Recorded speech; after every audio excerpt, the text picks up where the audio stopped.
Hi Pisces, we're going to do your love reading real quick. So this is for Pisces, Sun, Moon, Rising, Venus. I don't know what is going on with this candle. There we go. So how are you guys? Okay, let me just show you the pre-shuffle so far. So it looks like we have a return, which is not very surprising because we have that a lot of that going on right now. But also it looks like you could be dealing with the twin flame. So we have the Empress. This is just pre-shuffle, okay? So this could have to do with the reading or maybe not. Just somebody needs to hear it. I always feel like when it comes through this strong. But we have the Empress energy here. The Empress is somebody who's all about self-love and creation, beauty, and just nurturing, you know. And then here we have the Knight of Swords. It looks like somebody is coming towards you. If this is you, this is Libran energy. This could be Libran, also an air sign. And then we have the Death card and the Queen of Wands. And when I was asking, I did go into this deeper. So the Death card is about an ending, and we don't really fear that in tarot. It is often it's a good thing because it shows us because it completes a cycle and brings a new beginning. Which is typically needed, right, in life. So, but look at this. We got the Queen of Wands. This is where it gets very interesting. And then I wanted to know more about that. And here's where it gets real telling. We've got the Lovers card. So this yin and yang is a balance between feminine and masculine energy. So this is very, this card is screaming some stuff to me, and I'll tell you in a second. Here again we have the Knight of Wands. Somebody's coming towards you. Queen of Cups offering love. Okay, and then look at that. Six of Cups. This is typically a return, somebody from the past, somebody giving, but it's also very fond memories. And then we have this Two of Pentacles, which is all about balance. So let me tell you what I'm thinking, and I'll get into it more if more of it comes up. But I feel like probably something ended. Maybe you were giving too much, and things got a little out of balance, and either somebody wasn't appreciating it or it just didn't work because the balance was so off. So we'll talk about this more in a little bit, but you know, I've got some really strong tips about how to, you know, maintain temperance. You give, you don't overgive, you don't undergive. We don't give more. We do, but we shouldn't. When somebody's not doing their part, we tend to try and make up for them or try harder, and that really throws things out of whack. It does not balance it out. So strong, super strong pre-shuffle message, okay? And then also, if you guys are in, I only have one Pisces almost personal, but it is really good. It goes into, especially if you're in a twin flame or a soulmate situation where you feel stuck, it answers everything. We ask for confirmation, soulmate or twin flame confirmation, you know, where you are on the journey, what blockages, when, you know, return. We even get time frame on most of them. And those are very much like personal. So I encourage you to check those out if you haven't. I will link the Pisces one down below. Look at that, seven of Wands. So holding your ground. I like it. I have a feeling this is going to be very much about not, I think this person comes back, but I think there's going to be, and that's why I keep feeling that almost personal. I feel like there's going to be a need to do things a little bit different this time. So seven of Wands. So this is, you know, holding your ground, it's maintaining your standards and your value. And it looks like you've done some healing or you've withdrawn with this Four of Swords, okay? All right. Let's see what's going on. Let's look at your energy, their energy, and stick around to the end. We're going to do an intuition test, which everybody seems to love. Okay, your energy. Three of Wands, that's beautiful. Three of Wands is all about progress, looking to the future. Looks like a crystal ball, doesn't it? But this is all about moving forward, what's best for me, making progress. It could be waiting for your ship to come in, but remember, you're never going to miss that ship. I mean, you could miss an opportunity, but another one and another one and another one will keep coming, okay? And be careful with the tarot. Be careful, maybe, I don't know, let me come back to that. Ten of Swords. So I think that you or they, somebody looks like they're very maybe trying to move on past a painful ending. Something tells me it's not quite that easy. Okay, Ace of Wands. This is your person's energy. This is beautiful. Again, a passionate new beginning. Look at that. Gorgeous. That's them. Wow, and the Sun card. So the Sun card is about hope, healing. So that's what this is indicating that's what they're hoping for. Wow, nice. Maybe you're, Pisces, you may be a little bit afraid because maybe it was just so painful that you don't want to go through that again. Okay, Knight of Cups. Here we have it again, twice. Somebody definitely coming back. Hanged Man. King of Swords. Okay, so I feel like somebody came forward with love, right? Things were good. Then they pulled back and became somewhat detached. See how that sword is down? So this is your recent past. You know, it kind of like had, this is my knight in shining armor. This is somebody that I want to be with. This is my person.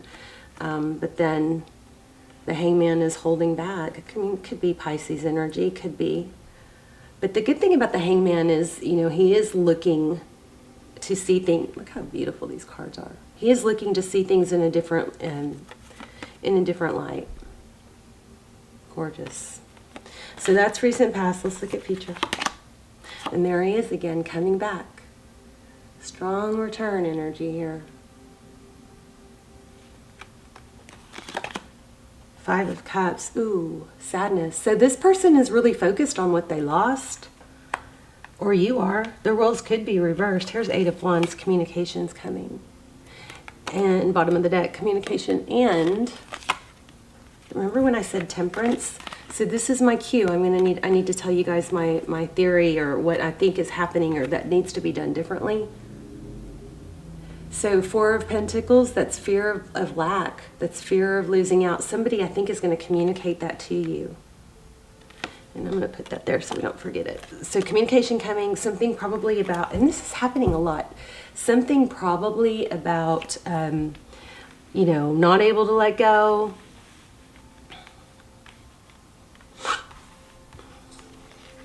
I am still fighting being sick. It's crazy.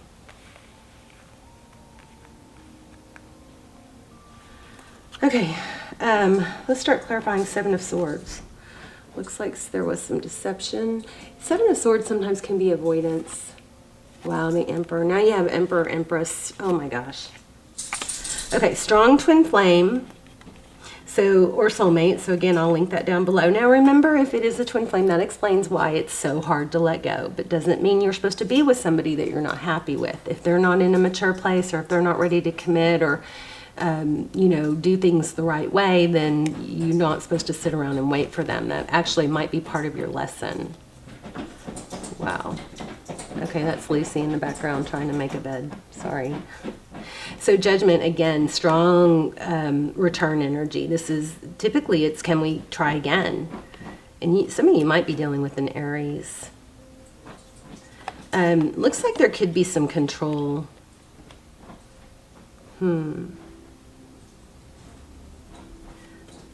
I don't know. This person might be unable to let go because they don't like that you pulled back. I feel like they pulled back, but then maybe you finally stopped pursuing.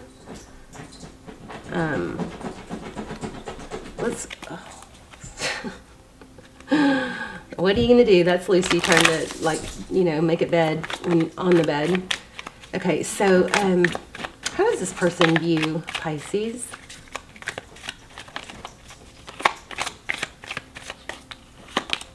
I almost said, don't let me forget to talk about this. Remember, I felt temperance with the yin yang. Okay, here we go. King of Cups. It's definitely a lot of love. We have had King and Queen of Cups now.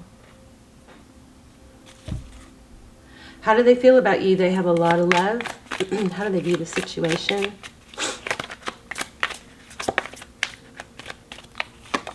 Oh my gosh, yeah. Wow. So Lovers twice. Strong, strong soul connection here.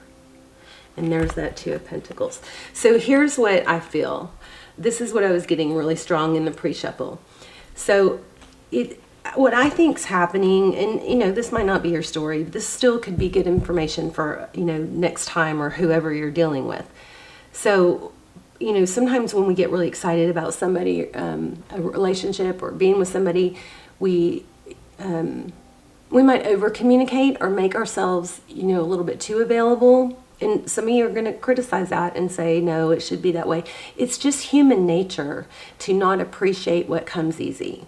So I feel like with this yin and this yang, to make sure you maintain that balance. You know, don't over text. Don't send, you know, a text after a text. Don't over text. If, you know, let them reach out first, because what I've seen a million times will happen is there'll be such a strong connection and so much interest and intrigue, and then one person gets, you know, a little overexcited and they'll text a lot. They'll always be available, and especially if you're the feminine dealing with the masculine, you know, masculines like that mystery and that chase. So there's something here about staying, you know, make sure you're not overdoing your masculine energy if you're the feminine. Let that masculine chase you. So I think, here's what I think happened, and you guys tell me in the comments. I think what happens, or what could happen, what you need to hear in this reading is, and it seems so basic, but it's so common, is you get overexcited. I do it too, get overexcited, and then are always available, always texting, and it doesn't give that person a chance to miss you or to pursue. So just be very cognizant of that this time, okay? It's just human nature. If somebody's calling and texting us all day, then it just, we just take it for granted. You know, it's not as valuable. So I mean, pretty simple, basic reading, but you definitely have a return. And I think that's something you can tweak to hold interest. And even if this isn't somebody that you want to be with, which I think it is, because it looks like a twin flame, practice that, you know, practice pulling back or letting there be space. If you're with somebody in a new relationship, even if you're in a solid relationship and living together, if you're always there and you don't have your own life, then the other, you know, it's just, it doesn't stay exciting and interesting. You've got to keep it interesting, you know. It's so, think about it. If somebody doesn't text you, we're looking at our phone, we're sitting there going, oh, I wish they would text. But you got to give them that opportunity to feel that way. If they're texting us, put yourself in the other position, okay? So if somebody's texting you like crazy, even if you really, really like them, it kind of takes away a little bit of the excitement, you know? So I don't know, hopefully that helps somebody. I just feel like that was just screaming at me in the pre-shuffle, and that's what the Temperance card is. It's about holding back, maintaining balance, not overgiving, not undergiving, okay? And I think you had an issue with that with this person in the past. Okay, so I'm going to lay out 3 crystals, and I'm going to focus on one, and I want you guys to use your intuition and try and see which one I am focused on. Here's black obsidian, this little cute, beautiful amethyst sphere, and this is rose quartz. And I am focusing on one. So take a deep breath, and you guys let me know which one you chose. And say hi in the comments if you chose the black obsidian. You were correct. All right, Pisces, I so hope this helped. Let me know. It's kind of like something we know, but it's good to be reminded. Also, check out that, if you want something deep, check out that Twin Flame Pisces Almost Personal. I will link it. And if you haven't subscribed, I strongly suggest you do that if you watch the channel a lot, because all my intentions are set for my subscribers. So your energy will come in stronger, clearer if you subscribe. All right. I love you guys. Let me know. Bye, Pisces.